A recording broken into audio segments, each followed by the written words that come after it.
putting up with this light that's just kind of invading my area.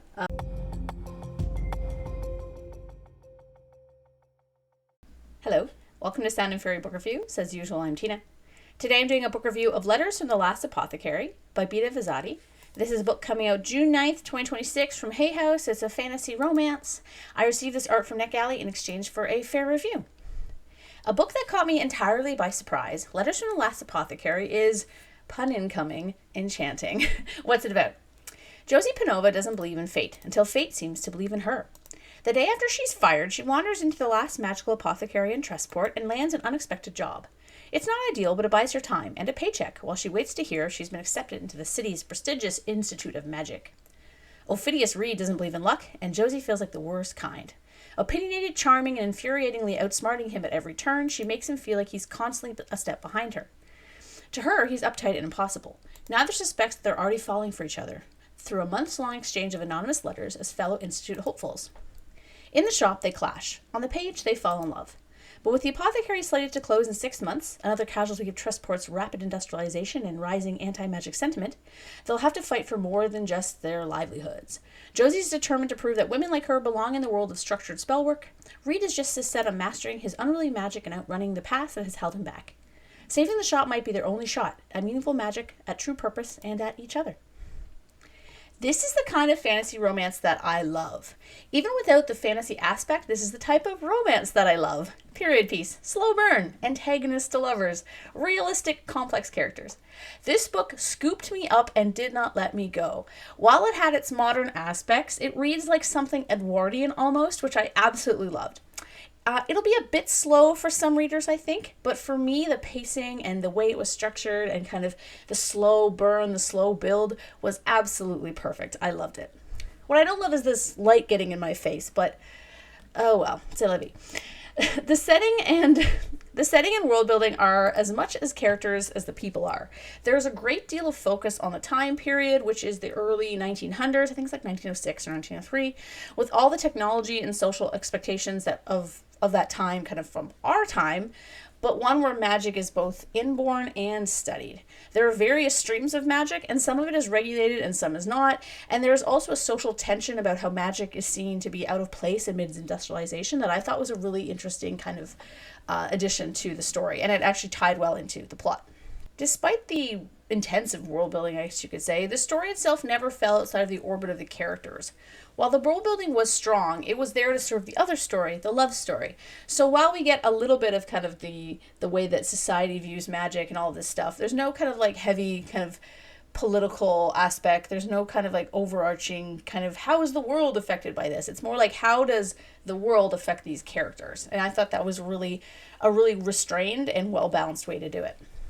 Josie and Reed, Ophidius, what a name, are wonderful, complex people. Both are going through some things from their childhood or youths, having to confront old fears or hidden truths, because that's what happens when you're in your 20s. You have to go back and deal with all the crap that happened to you and when you were a kid, and sometimes it still goes into your 30s and 40s. But these things were included in a way that felt centered on them, and they didn't feel trivial or forced or just like a way to give them something to do.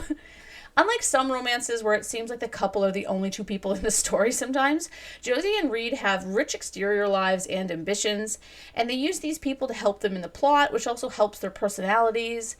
Reed is kind of a dick, but not to the point that you dislike him, and Josie is determined and brave, yet she's also sort of deluded. While I didn't want to date either of them myself, I did ship them, which is the main goal of a romance. I really liked their romance. I thought that they were a really good couple. I could see how they clashed, but also how they also complemented one another. When the tension did start to build, it was great. I liked it. I really liked it. Unlike most Western books written in the early 1900s, the characters in this are mixed race, with Josie being the equivalent to Indian or Middle Eastern. I wasn't exactly sure kind of which culture it was based on, and Reed carrying some indigenous blood. Reed's heritage is a lot more subtle. I think it's more just like his mom's kind of ancestors were from the indigenous group of the area, but Josie's race and gender really affects her magical goals and is touched on in a way that echoes what we would have been like for people like her at the turn of the century in our world. That's the really cool thing about this world building too. It's so clearly our world, yet not. Certain things don't need to be explained as we have knowledge of them from our world, like kind of like social expectations, that kind of thing. Yet it's also an adaptation of our world. It's not exactly the same. It was done seamlessly. I felt like I was reading my boy Tom Hardy in some respects, but then it also felt like a modern story. But it never went too far in one direction. I really appreciated that balance. The book has a little bit of spice. That's the kind of modern thing about it. Or maybe it's more like steam. The stuff, sexuality stuff isn't glossed over like a true book from that era. We get some yearning, we get some passion, we get a great kind of first kiss scene. The male main character is bisexual, which was great. It's not something that's a major part of the story. It's just kind of, it has a point in the plot. But it's not like, his childhood dilemmas don't revolve around coming out. The romance is unique. We have two people who fall in love over their letters, yet dislike one another in real life. But this is the way it was resolved was mature and realistic. There's no it was kind of a miscommunication trope, but it also wasn't at the same time.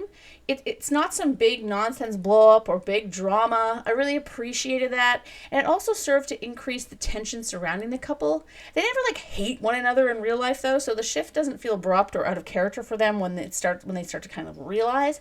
I thought they were actually a lovely couple who softened and emboldened one another in ways that showed their relationship was built on something solid. What's also great is how we're introduced to the characters the day of the real-life meeting, but given they've already been writing to one another for months, we're given those letters here and there throughout the story. It was a really great way to do it because at first you wonder how these two could possibly end up liking one another, but then the letters show why. And we're also getting two courtships at once in a sense, and that was really, really fun because you have the kind of they dislike each other, but they don't hate each other. And then you have these letters where they clearly are in love with each other. And you're like, well, how is this going to parse into real life? And I thought that was really fun. The book also has a bit of a mystery aspect, though I guessed who, if not entirely why, pretty fast. It's not the main part of the story. It does give a good reason for the characters to work together, though, and to give the story some external tension. Well, I would definitely not classify this as a mystery, or a very shocking one at that. The mystery isn't really the point of the story, but it was fun. Honestly, I have almost no critique about this book. The only critique I have is this light in my face. The pacing is slow, but in the perfect way. The prose felt in tune with the time period, but not stuffy or dry. And I shipped the characters, which is what you want for a romance. It's gentle but not cozy, rewarding, engrossing fantasy romance. I loved it. And I think even if you don't like fantasy, this book, it's not like wizards casting spells and stuff like that. It's a very kind of subtle magic. It's kind of like making headache medicine. And a few things here and there. So even if you don't like fantasy, but you like historical fiction romance, I think you would actually really like this too. So yeah, thank you so much for checking out this review and for putting up with this light that's just kind of invading my area. Oh my god. Thank you so much, Annette Galley, for the e-arc. I really appreciate it.